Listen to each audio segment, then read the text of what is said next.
You really gotta believe in yourself. I tell myself that this is something that I want to do and it's not for the pain, it's for the relief. 네, 안녕하세요, 제니입니다. I'm most proud of Me. If you want to become your own version of an it girl, this is one of the best people to study, since who else got them obsessed like Jennie? Because she has figured out something that most people spend their whole lives trying to crack. And no, it's not about being famous, it's not about having a Chanel deal, it's about a way of moving through the world that just pulls people in. And in this video, I'm going to share with you 5 things about how she lives and things that make her so magnetic. And more importantly, what you can apply to your own life. And stay to the end, because the last lesson is the one most people completely miss when they look at Jennie's success, and it's actually the most important one. Let's go. Unless you've been living under a rock, you've probably heard of her song, Like Jennie. And the premise of it is basically, my haters just want to be me. Haters, they don't really like Jennie because they can never ever be Jennie. So she's saying, I see your hate and yet I am choosing to interpret it as the highest compliment. And then she goes ahead and turns that into a hit song. Easy stuff, right?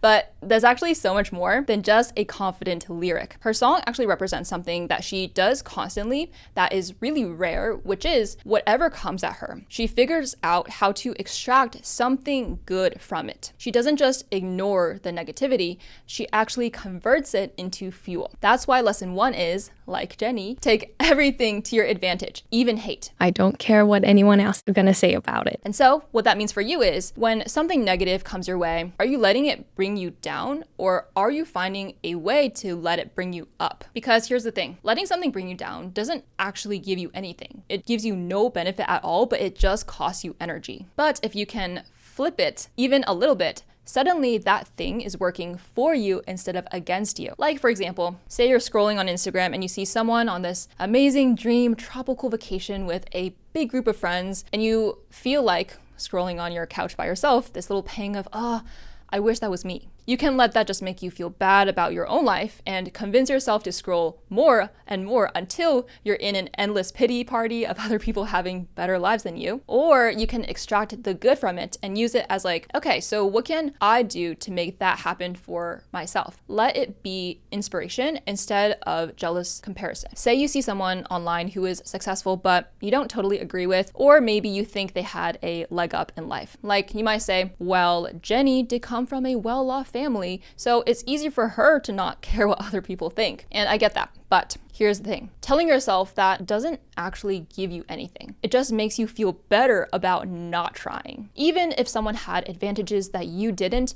there's still something in what they did that you can take. What did they do right? Because obviously they did do something right. Taking everything to my advantage is how I was able to stick to my own values from a young age. So growing up, I was on the basketball and volleyball teams, but unlike the other cooler and more social girls, I also did math competitions and I studied a lot more, and that made me definitely feel left out often. But instead of just letting it make me feel like I didn't belong, I took it to my advantage and decided that me being different was actually what was special about me. I flipped it so I could keep going and continue doing what benefits me. And honestly, that mindset is also a huge part of why I ended up doing what I do today, why I'm able to put myself on the internet without the fear of judgment. So whatever comes at you, find the good in it, extract it, and use it. That is what Jennie does. But here's the thing, you can only extract good from things if you actually know what's good for you in the first place. You have to have a strong enough sense of yourself so you can filter every single thing through that. And you might not have that yet, but Jennie does, and that is why she's called Human Chanel. I think working with Chanel has definitely shaped my style. I take different inspirations each time I come to their shows, and it makes me feel Chanel. Having a strong sense of self is why Jennie often sells out the clothes that she wears. It's the Jennie effect, and it's the reason that Chanel came to her. It's not because she spent years trying to look like a Chanel girl. It's because she always had her own style. So Jennie often talks about how as a little girl,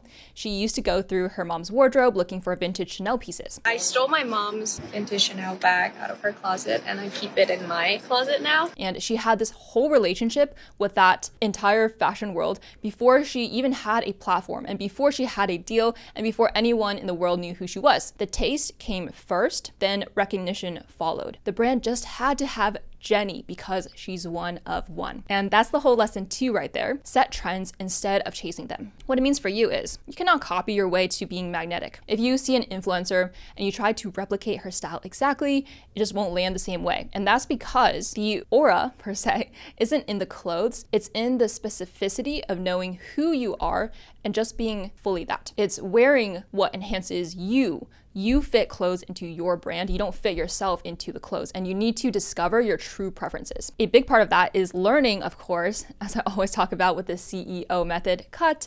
It's to filter out the noise, cut out the noise. There's this thing that happens when you're on social media, scrolling maybe TikTok, Instagram, whatever, and you see something everywhere and you start to think that you like it just because you're seeing it so much. The mere exposure effect. I remember when I saw this bubble skirt, I think that's what it's called, and that they were everywhere, and I was like, bro, honestly, they're so ugly to me. And I also thought that they were definitely gonna go out of style really quickly. So having your own timeless taste, bonus, is better for sustainability too. And your preference is the whole point.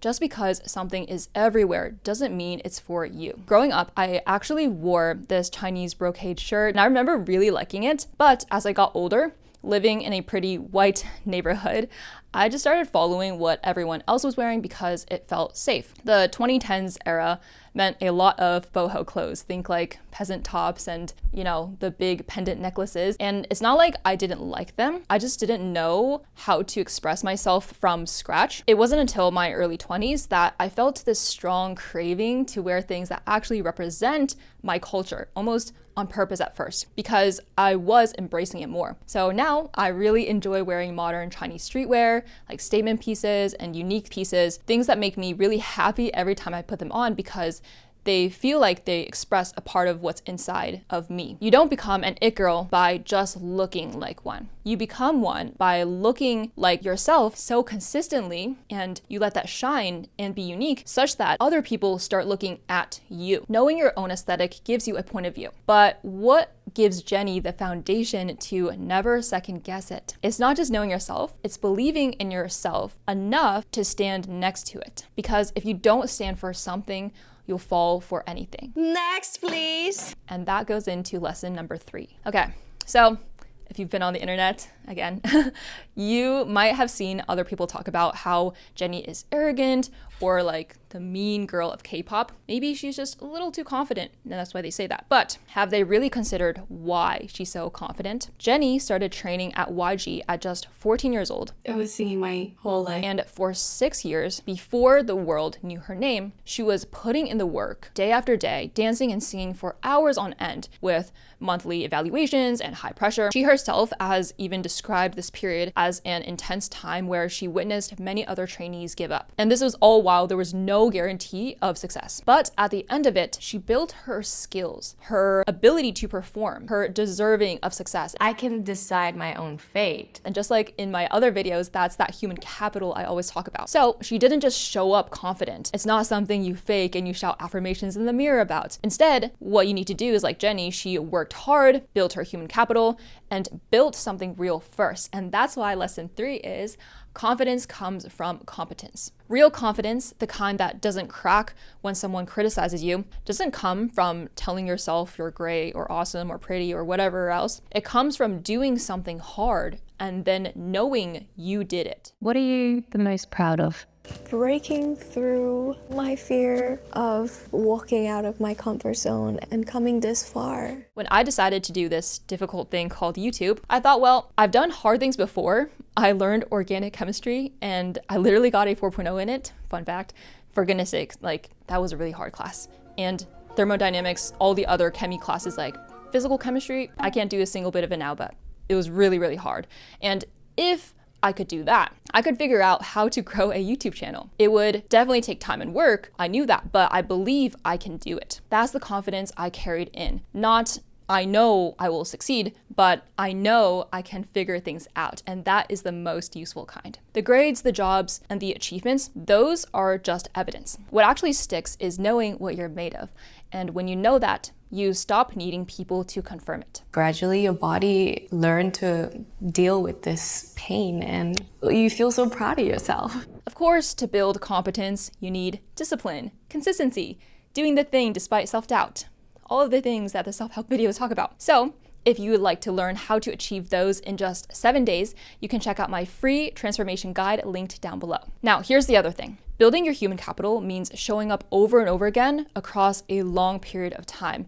And you literally cannot do that if you run yourself into the ground and burn out, which is why this next lesson is perhaps the most misunderstood, because from the outside, it just looks like selfishness.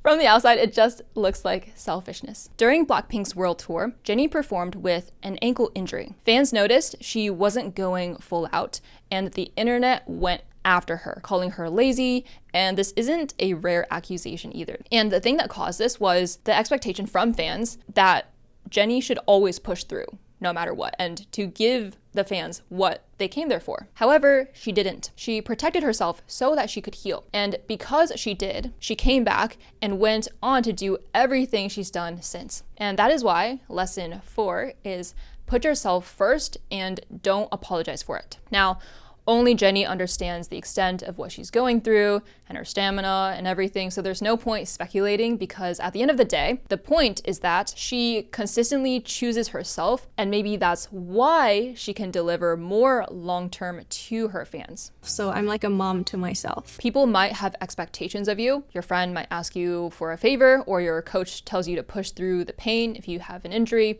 or something hurts that is not directly visible. For example, I myself had migraines, and even though this is something you can't see, well, my vision is like half blind and I have to protect myself and I have to advocate for myself. Something's not quite right with my eyesight. It's so frustrating. So in your case, be discerning. You don't have to meet them and other people's expectations at the cost of yourself. You cannot pour from an empty cup. And this is actually the lesson that I personally am working on the most. For me, it shows up a lot in content creation because I feel like I owe my audience. So before a big trip like China a couple of years ago, I will batch content and work even harder before that and like triple my amount of work, which of course makes everything even more stressful. So now I'm actively trying to give myself more deliberate breaks. Now you might ask, if you take breaks, wouldn't that stall your success or momentum? But take Jennie, for example. She can still be the it girl, even if she's taking it easier because of something that was already there before any of it happened. It's okay to slow down and take your time. And this is a thing that most people never acknowledge.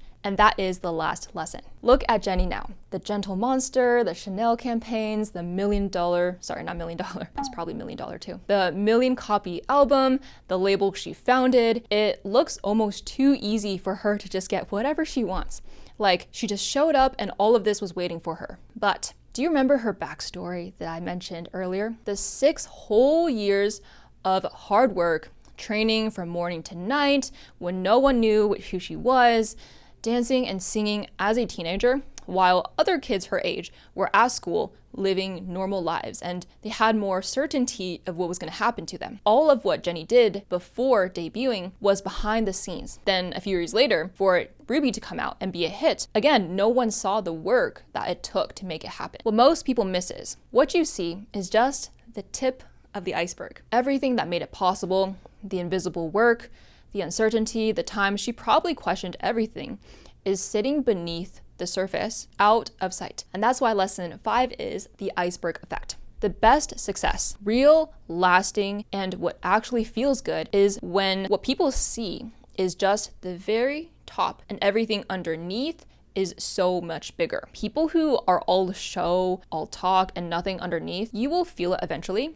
And it's not inspiring, right? But the real depth, that's what you're responding to when you can't stop watching someone. If you are in your iceberg era right now, doing the work, and no one's watching, it feels like nothing is happening, that is not for nothing. That is the foundation. For me, the struggles nobody saw, that's what makes this story better, honestly. The more struggle and failure you go through, that's what makes a story worth reading. The only all-nighter I've ever pulled for work was during the first 2 years on YouTube. So I was working on a video that I had really high hopes for. I woke up in the middle of the night in 2-hour increments to coordinate with my editor who was overseas, just so we could get it out on time. But guess what? The video didn't perform as I had hoped, and that wasn't a one-off. That happened at least 20 times, like working so hard on a video just for it to absolutely flop. Guess what? All you have to do is continue doing it. I continued doing that for almost 2 years, growth super flatlined. And nobody saw any of that because the only time they see me is after I actually take off. The things that people see are only what eventually comes out at the surface. But that private effort is everything, and it's the whole reason that surface exists at all. So don't skip it, don't rush it, don't cut corners. The iceberg era is not the waiting room, it's the whole point. So Jennie shows for you that to transform into the it girl you always had the potential to be, it's actually quite simple mindsets and ways of living. And you should get excited about them because they'll automatically make you happier. I'm very busy being happy because they're all about putting yourself first and staying authentic to yourself. And that's the most important through line. Jennie shows that being an it girl is not just surface level actions that make you aesthetically look good, but it's about feeling good. And that is what creates aura. She takes everything, even hate, and extracts the good from it. She sets trends instead of chasing them. Her confidence is built on real work. She puts herself first unapologetically, and she had years and years of invisible foundation before anyone was watching. Every single one of those things is available to you right now at whatever stage you're in. So go out and own your life, because if you don't own your life, someone else will. Now, let me know in the comments which lesson hit different for you. And if you have another it girl in mind that you want me to study next, comment below her name and let me know what you like about her. Remember to get your free 7-day transformation guide where you can learn how to build discipline, master time management, and make the right friends. The link is down below. Now, doom scrolling, brain rot, is not hot. So having real hobbies is what makes you more interesting and attractive. So if you'd like to get inspiration on what to spend your free time on, then click here. Thanks, and keep being the CEO of your life, and I will see you at the top.